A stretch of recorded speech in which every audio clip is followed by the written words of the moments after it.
General, your statement, page 1 to 26, can you confirm the signature on page 26? I confirm it, Commissioners.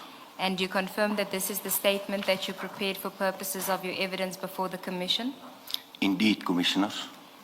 Do you confirm that it is accurate, the contents of the statement is accurate? I confirm that, Commissioners. And then insofar as the annexures, just to confirm, the annexures to your statement, mark HFF 1 to 4 is in the second section from page 1 to 128. I confirm the annexures as well, Commissioners. Thank you, General. General, can we start at page 1 of your statement? And if you could, we did have the discussion about how you want to deal with your evidence. And Chair, given the nature of the evidence, the General had indicated that in some instances he will read into the record, but when it comes to the more intricate aspects of illicit drugs, illegal mining, and that he would want to explain and give the Commissioner some practical examples as well, with the use of some photographs that he has provided to the Commission, but did not want it to be part of his statement, but will be included as exhibits later on. Thank you, Chair. General, you may then start on page 1 at paragraph 1, and please, if you want to read, you can read, and then where you want to explain, please do so, or elaborate. Thank you, Commissioners. I am a Major General in the South African Police Service, attached to the Directorate for Priority Crime Investigation, known as the DPCI or Hawks, as the component head for serious organised crime investigation, based at the head office in Silverton, Pretoria. In 1993, I obtained a National Diploma in Police Administration from Technikon SA. In 2007, I obtained a Baccalaureus Technologia in Forensic Investigation, a Magister Technologia MTech in Forensic Investigation from UNISA in 2010, and a postgraduate diploma in Business Management from the Northwest University Business School in 2023. I joined SAPS on 1 January 1989. By then it was known as the South African Police Force. In September 1990, I was attached to the Diamond and Gold branch in Klerksdorp, which later became known as the Precious Metals and Diamond Unit, where I performed duties as an investigator and later as a team leader. This unit was eventually incorporated into the South African Police Service Organised Crime Unit. On 20 February 2009, the DPCI was established, incorporating the SAPS Organised Crime Unit. I have been with the DPCI since its inception. In October 2016, I was appointed Cluster Coordinator for the Detective Service in Phokeng, managing and overseeing the detectives within that district. I held the rank of Colonel at the time. This appointment was within the greater SAPS, so it was not within the DPCI. I was responsible for coordinating all investigations within the cluster, including inspections and attending to serious crime scenes. Commissioner, when I refer to serious crime scenes, it inter alia includes murder cases, serious robberies, house robberies, etc. That's happening on a regular basis within that space. On the 1st of January 2019, I was promoted to Brigadier and appointed as the Provincial Commander for Serious Organised Crime Investigation, or SOC in brackets, within the DPCI in the Northwest Province, and I was based in Klerksdorp. As the Provincial Commander, I was responsible for managing and overseeing the activities of the Serious Organised Crime Investigation units within the province. By then, it's now Lieutenant General Mbotu was the provincial head responsible for all components in the DPCI. So by then, Lieutenant General Mbotu was a Major General. On the 1st of September 2024, I was appointed to my current position as Component Head for Serious Organised Crime Investigation within the DPCI nationally. I currently report to Lieutenant General Mboto, who is the DPCI Divisional Commissioner, National Priority Offences Operations. Sorry, General, just before you proceed with that, there was an aspect that I canvassed with you in preparation for your evidence, which is not contained in your statement, but may be relevant to deal with it here in reference to General Mboto. You will recall, you say that you started on the 1st of September 2024.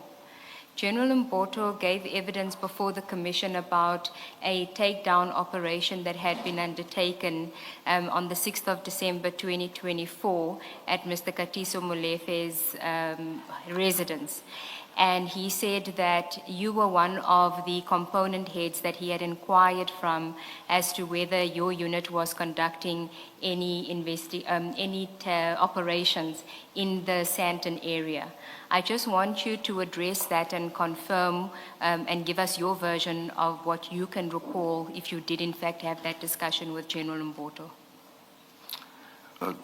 Thank you, Commissioners. Yes, indeed, I confirm the inquiry that was made by General Mboto. By then, on that specific date, we were at the Excellence Awards of the DPCI.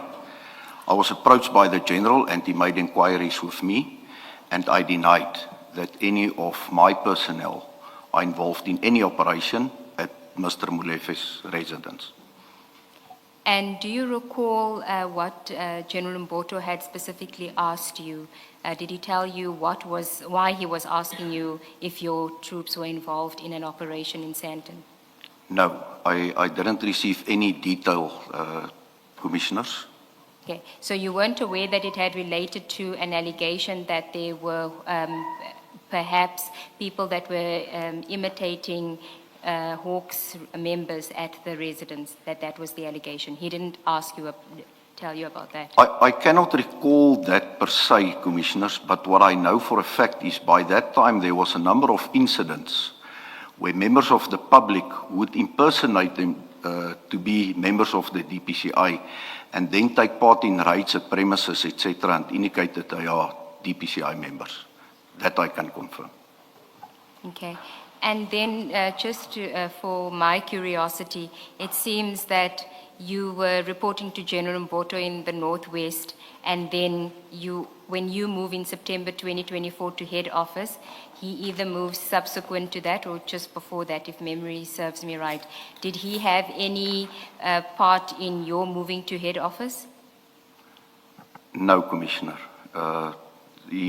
The General by then, when I got promoted to head office from the 1st of September 2024, the General Mboto was by then still the provincial head of the DPCI Northwest.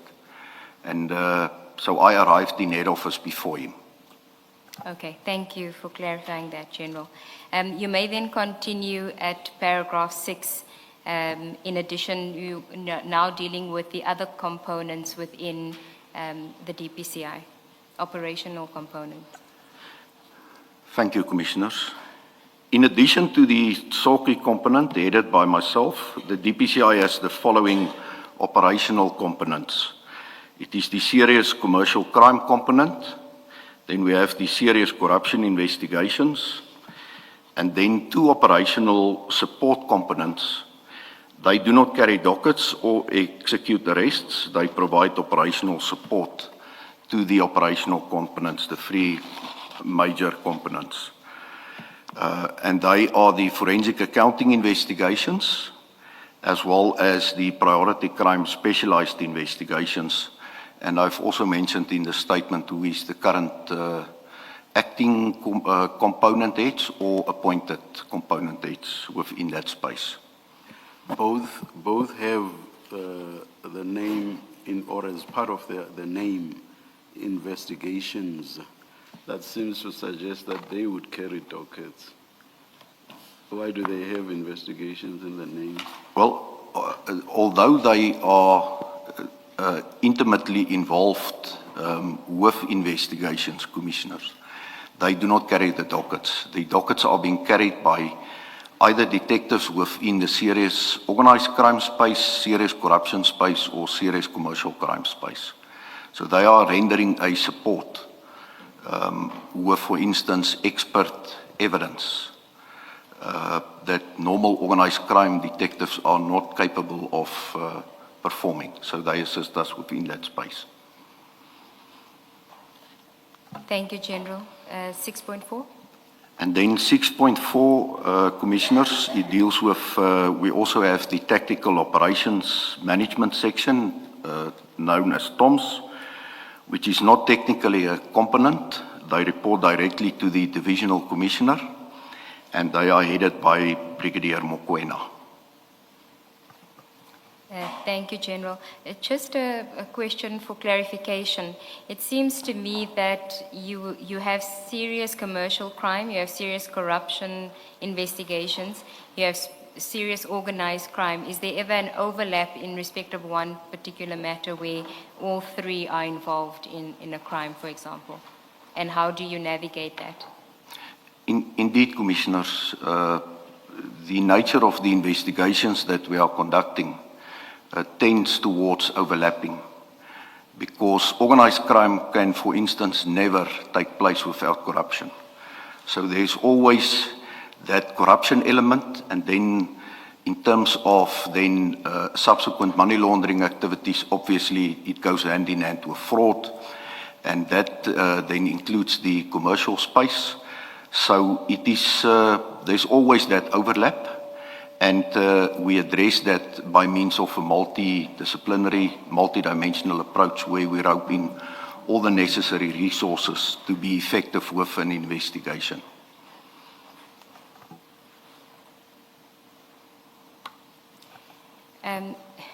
General, you said something now that organized crime never happens without corruption.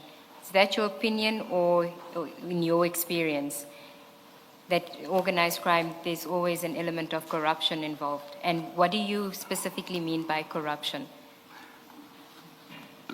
Commissioners, by the nature of organized crime, there needs to be enabling factors that allows organized crime to flourish.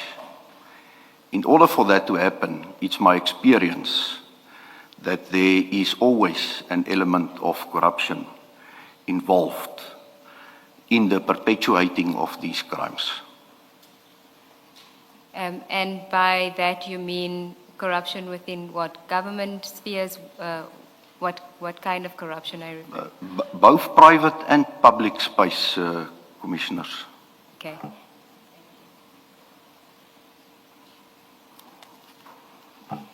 Then, General, if we can go to paragraph 7. I consider myself to be a career detective. Before my promotion to component head, I had an active role in investigating serious organized crime in the Northwest. These days, my role is more strategic than operational. I am responsible for maintaining policy and standards applicable to the SARCI component nationally. I also monitor the performance of serious organized crime investigation units nationally and guide and oversee investigations within this space. Can I just understand the oversee investigations aspect of it? You have your investigator and you the component head nationally. So how do you oversee an investigation? For example, let's take the matter that you're going to be testifying about. What is your role in that? Because I'm mindful of the fact that there could be elements of interference where, as a head, you may interfere in an investigation, but it is labeled overseeing. So I just want to understand, are there parameters, guidelines into how you exercise your oversight role?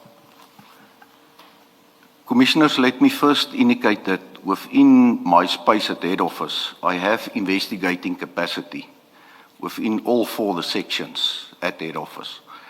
So that enables my office to, for instance, take over certain investigations where there's problems, for instance, or where a province is not having the necessary capacity to deal with certain investigations. So it's not something strange for my office to to receive a directive to oversee or to take over in its totality an investigation. In terms of the Port Shepstone matter, that investigation was taken over by my component shortly after the incident in 2021. Your component, but at that time you weren't the head in 2021.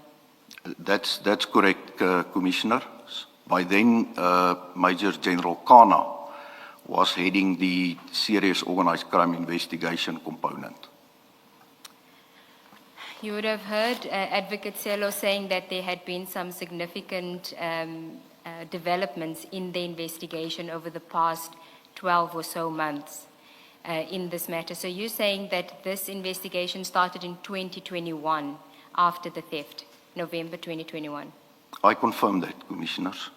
And developments only, it was only real developments or significant developments, as she said, after your appointment as component head. Is that coincidental? Well, Commissioner, I don't know if it's coincidental, but I can confirm that there is substantial progress on the investigation subsequent to my appointment. I can confirm that. And can I ask, this investigation, you said it was taken over by your component. Where was it before that, before it was taken over? Commissioners, immediately after the housebreaking was detected, the burglary at the Port Shepstone Serious Organized Crime Investigation Unit, the matter was left with the Detective Service at Port Shepstone. Shortly thereafter, a decision was taken by the then DPCI head, Lieutenant General Lebia, to establish a team to investigate the matter, and then the responsibility to oversee that investigation, or the investigation by then, was placed on Major General Kana, who has overseen it from then until he went on retirement by the end of August 2024, and I took up office on the 1st of September 2024. Thank you, General. You may continue at paragraph 8. The primary purpose of this statement is to give evidence regarding the November 2021 theft of cocaine from police custody in Port Shepstone. However, I will traverse other related topics to give the Commission the necessary context to understand the events that transpired in Port Shepstone.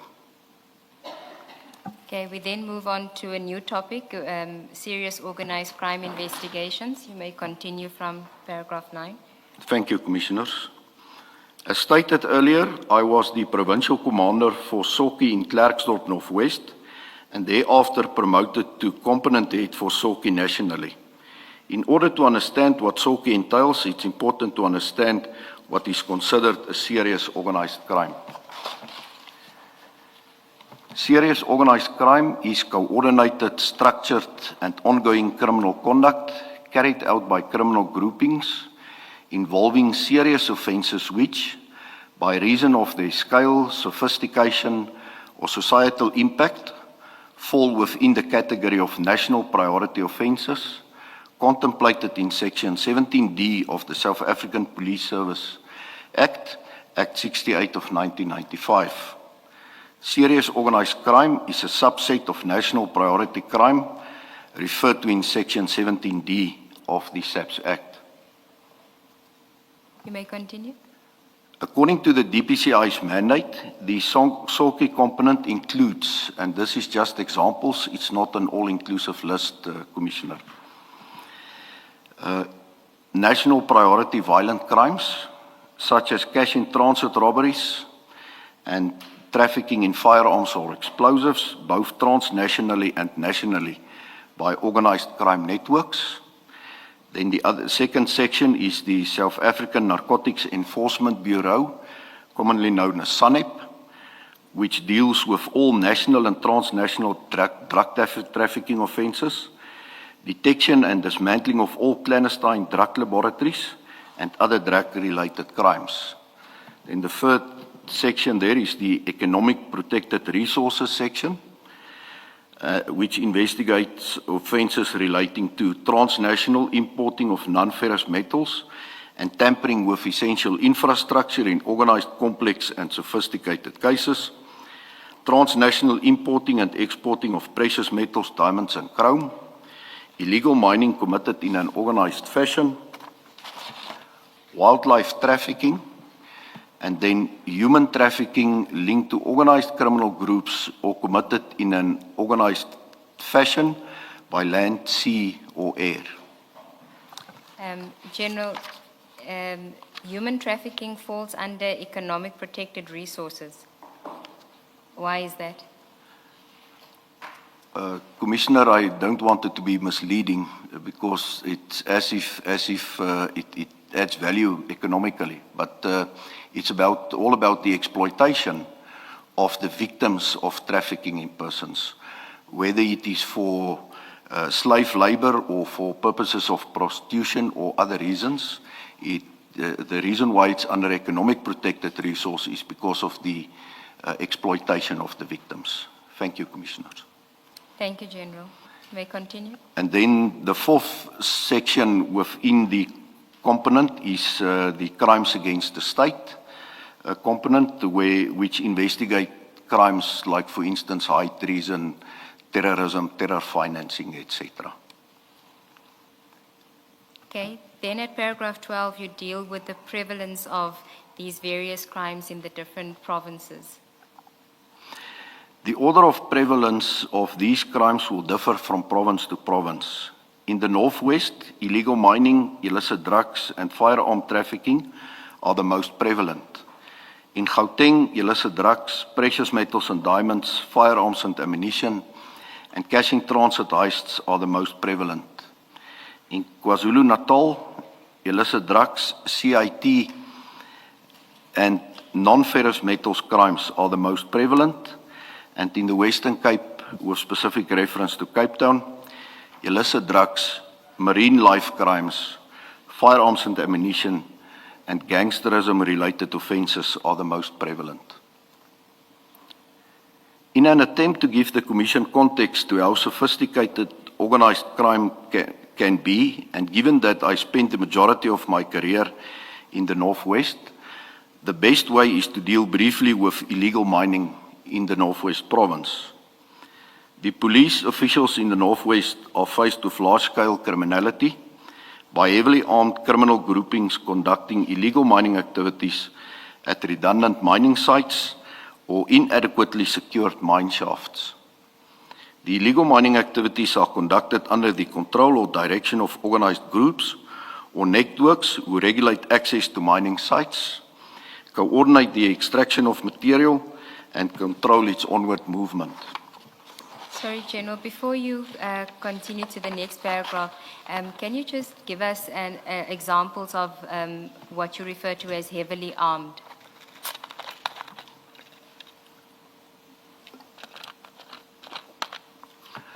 Thank you, Commissioners.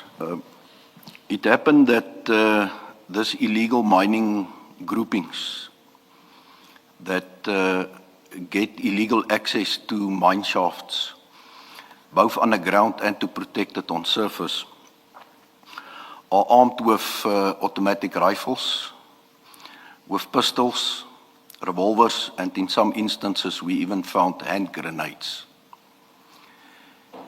At some of the scenes we will recover in excess of 10 or more rifles from the perpetrators, as well as sufficient ammunition to continue with a firefight for at least 24 hours. In one instance, we recovered only AK-47 ammunition, 6,000 rounds of ammunition. It goes without saying that it shows us how well equipped these criminals are within the organised crime space.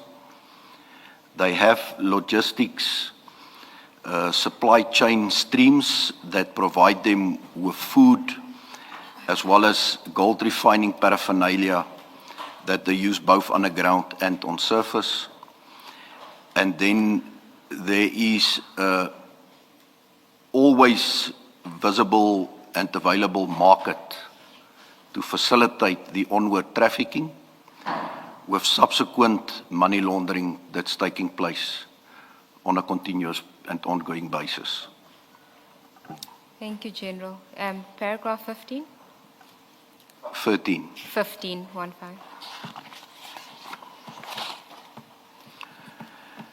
The extracted material is transported from the mining sites to informal or unlawful processing operations or introduced into legitimate processing streams.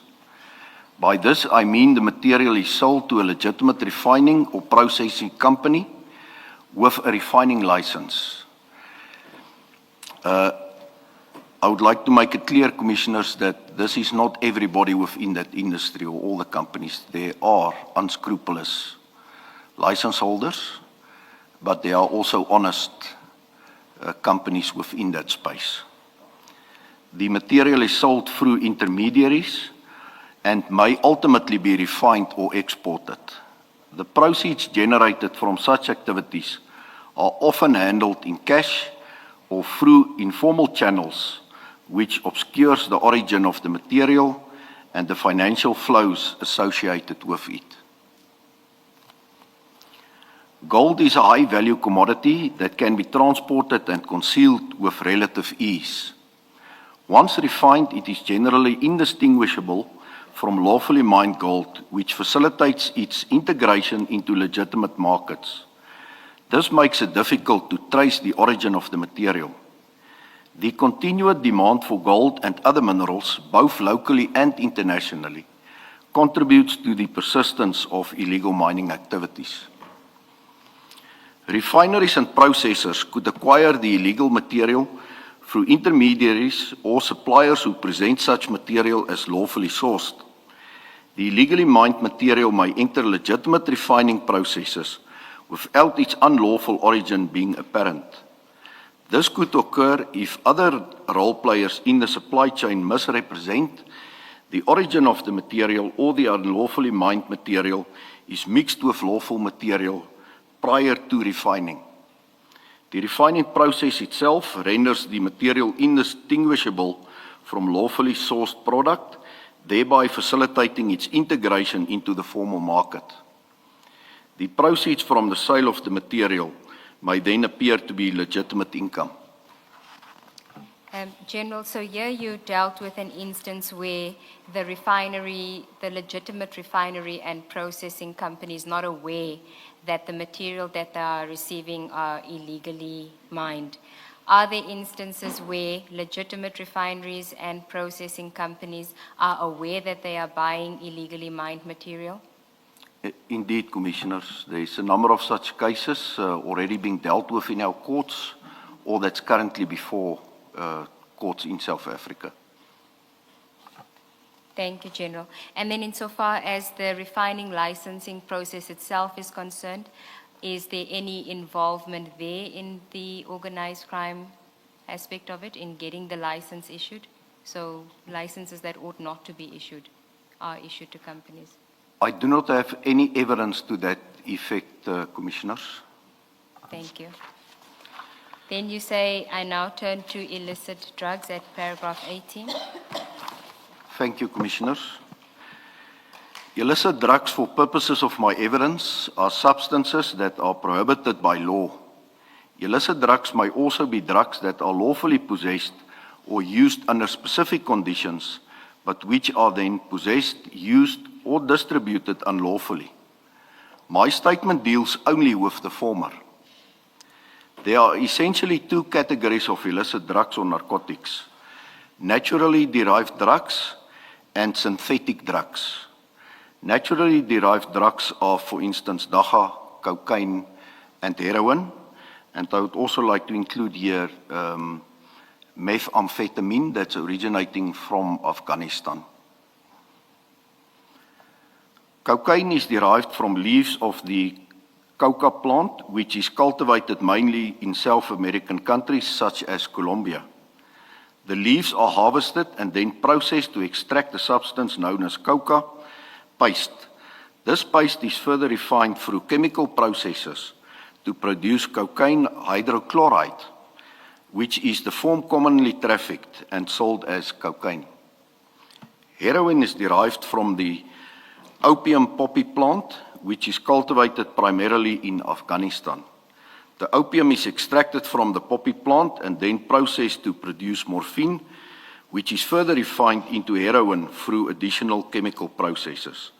And this is where I also would like to include then the plant-based methamphetamine that originates also from Afghanistan, Commissioners. Cocaine and heroin enter South Africa commonly through established transnational maritime routes involving multiple countries. Cocaine is typically transported